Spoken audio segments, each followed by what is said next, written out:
IST Sport. Mesdames et messieurs, bonjour, salut les amis, j'espère que vous allez bien. Bienvenue à la chaîne Ibra Show TV IST Sport en français pour débriefer la phase des groupes de la CAN. Donc on sait très bien que maintenant la phase des groupes est bien terminée, que tous les matchs se sont bien joués et on connaît maintenant même les huitièmes de finale, qui va jouer contre qui. Voilà, et on va parler de tout ça tout simplement et des matchs qu'on a vus hier surtout. Donc voilà, donc déjà pour ceux qui ne le savent pas, hier l'Algérie a perdu contre la Côte d'Ivoire 3-1, ce qui fait que l'Algérie, la tenante du titre, celle qui a gagné la dernière Coupe d'Afrique en 2019, est malheureusement éliminée. Donc voilà, hard luck pour l'Algérie. Et la Tunisie, elle a fait un mauvais match aussi contre la Gambie, 1-0. Elle a perdu 1-0, sachant que la Gambie, c'était sa première participation à la Coupe d'Afrique. Et la Tunisie, bon, il ne faut pas oublier qu'ils ont joué avec beaucoup de joueurs qui étaient absents à cause du Covid, ils étaient malades. La Tunisie a joué quand même avec une bonne équipe, mais malheureusement, ils n'ont pas réussi à marquer en première mi-temps. Ils ont raté en plus un penalty à cause de Jaziri. Et du coup, en deuxième mi-temps, ils se sont fait punir à la fin du match. Voilà, à la dernière seconde, la Gambie marque un but. Et ce qui fait la Gambie, elle a arraché la deuxième place. Le Mali avait gagné la Mauritanie 2-0, donc elle était première. Et la Tunisie est passée en tant que troisième meilleure, avec les Comores aussi qui sont bien passés. Donc il y a aussi les Comores, c'est la première participation pour eux. Et ils sont bien passés aussi en huitième de finale. Donc maintenant les huitièmes de finale qu'on a, voilà, après la phase de groupe, c'est que le Burkina Faso va jouer contre le Gabon, le Nigeria va jouer contre la Tunisie. Donc justement la Tunisie, le fait qu'elle passe en troisième, elle affronte une grande équipe qui est le Nigeria.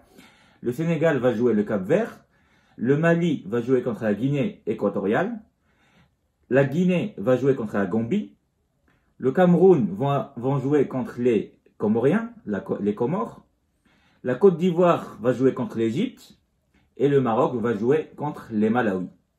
Donc on voit déjà dans le haut de tableau, la grande affiche qu'on a, c'est Nigeria-Tunisie. Et dans le bas de tableau, la grande affiche qu'on a vraiment, c'est la Côte d'Ivoire-Égypte. Parce que si on voit vraiment les autres matchs, on va vraiment voir toujours qu'il y a un favori. À part le match entre le Burkina Faso et le Gabon, où les deux, ils ont une bonne équipe qui joue pas mal et que ça va être vraiment équilibré.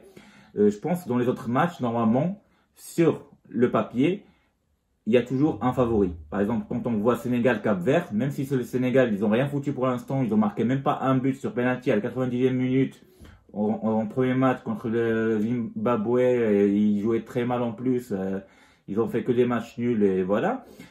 Mais normalement, si ils arrivent à retrouver leur jeu avec tous les stars qu'ils ont, même du gardien de but Edouard Mendy, Sarr, Sadio Mané, tous les joueurs qu'ils ont, normalement, ils doivent battre le Cap-Vert.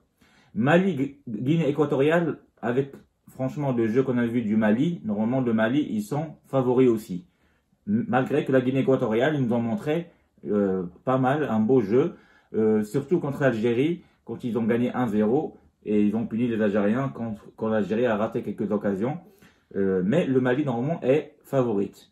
Guinée, Gambie, bien sûr, la Guinée, elle est favorite. Cameroun, Comores, rien à dire. Les Camerounais, ils jouent chez eux. Donc, forcément, ils sont favoris. Surtout que les Comores, c'est leur première participation. Ils sont déjà contents du fait qu'ils ont fait un exploit de gagner un match contre le Ghana et en plus d'être qualifiés en huitième de finale. Donc, franchement, pour les Comoriens, ils n'ont rien à perdre. Ils vont jouer tranquille contre le Cameroun. Et je pense que le Cameroun, quand même, vont passer, sauf sinon, ça va être une grande surprise.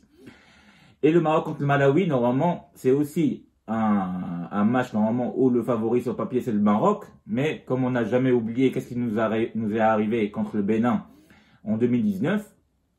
Et ce qui est bizarre, c'est que ce Bénin-là de 2019, avant, en match amical, ils avaient battu l'Algérie aussi. Ça veut dire, avant que l'Algérie atteint les 35 matchs sans défaite avec l'équipe de Belmadi, le match où l'Algérie avait perdu avant, c'était contre le Bénin. Et nous, on avait perdu contre eux au penalty. On avait fait un partout avec le penalty raté de Ziyech. Et on a perdu contre eux au penalty. Donc attention pour le Maroc de refaire la même bêtise qu'en 2019. Parce que le Malawi, c'est une équipe moyenne. mais on sait jamais au foot, tout peut arriver. Donc voilà, je vous ai dit, les grandes affiches, c'est Nigeria-Tunisie, Côte d'Ivoire, Égypte. Après, il y a un match qui va être très très joli à voir, c'est Burkina Faso-Gabon. Et les autres matchs, ça va être joli à voir aussi, mais il y a toujours un favori, et on verra bien si on aura vraiment ces favoris-là. Et moi, d'après mes pronostics, je vois bien dans le haut tableau Nigeria-Sénégal en demi-finale, et dans le deuxième tableau, Cameroun contre, par exemple, Côte d'Ivoire en demi-finale. Je vois pas, par exemple, l'Égypte ou le Maroc se qualifier. Si l'Égypte ou le Maroc se qualifient en demi-finale, ce sera une surprise pour moi. Mais je vois vraiment comme ça joue au Cameroun, en Afrique vraiment de l'Ouest et au Sud. C'est dur de jouer là-bas sur la chaleur, etc. Je vois bien la demi-finale, la première, Nigeria-Sénégal, et deuxième demi-finale, Côte d'Ivoire, Cameroun. Et dans ce cas-là, je vois vraiment peut-être que Cameroun, ils vont aller chez eux en finale contre, par exemple, le Nigeria. Nigeria-Cameroun en finale. Et après, on ne sait jamais, est-ce que Nigeria peut faire un exploit ou les Camerounais vont réussir à gagner cette Coupe d'Afrique chez eux. Voilà. Après, hard luck tout simplement aux pays arabes, que ce soit le Maroc, les Comores, l'Égypte, la Tunisie, etc. L'Algérie, on a vu qu'hier, ils ont très mal joué contre la Côte d'Ivoire. Malheureusement, ils ont perdu 3-1. Ils auraient pu prendre plus 4 ou 5-1. Heureusement, il y avait 2 hors-jeu pour les Ivoiriens. La Côte d'Ivoire l'a joué très très bien, un très joli football. Donc l'excuse, le fait que le terrain est mauvais ou je sais pas quoi, il n'est pas vraiment très mauvais. La pelouse moyenne, mais j'ai vu avant dans les CAN d'avant, surtout en 2017, je me rappelle quand il y avait le Maroc contre l'Égypte, les terrains étaient vraiment pourris. Et même avant dans les autres CAN, il y avait des terrains qui étaient encore beaucoup plus pourris que celui qu'on a vu hier. Donc ça va, ça se jouait. C'est pas la pelouse, ça va. On peut jouer au football et la Côte d'Ivoire nous a montré ça, nous a démontré que on peut jouer vraiment sur cette pelouse-là et ils ont marqué même beaucoup de buts. L'Algérie a mal défendu malheureusement. Belmadi n'a pas trouvé un vrai système à mettre pour contrer l'équipe de Côte d'Ivoire qui jouait très bien. Et malheureusement, l'Algérie a perdu alors qu'il leur fallait absolument une victoire pour pouvoir se qualifier en huitième de finale. Donc voilà, l'Algérie de Mahrez n'est pas qualifiée. C'est la surprise, la grande surprise de cette Coupe d'Afrique, avec celle du Ghana aussi qui a perdu contre les Comores. Donc on a deux grandes équipes, deux grandes nations de football en Afrique, qui font partie des top 10 de l'Afrique, qui ne sont pas là, ce sont l'Algérie et le Ghana. Voilà, donc on a fait un résumé de tous ces matchs-là. Je vous ai donné mes pronostics. J'espère que cette vidéo vous a plu. Et je vous dis à très bientôt pour parler justement du Maroc contre Malawi. Qu'est-ce qui va se passer? Et on va parler aussi de la Tunisie contre Nigeria parce que c'est le premier match qui va se jouer ce dimanche. Voilà, entre la Tunisie et le Nigeria. On va parler de ce match-là et on va le débriefer bien sûr comme d'habitude. Merci de m'avoir vu. Je vous dis à très bientôt les amis. Merci et au revoir.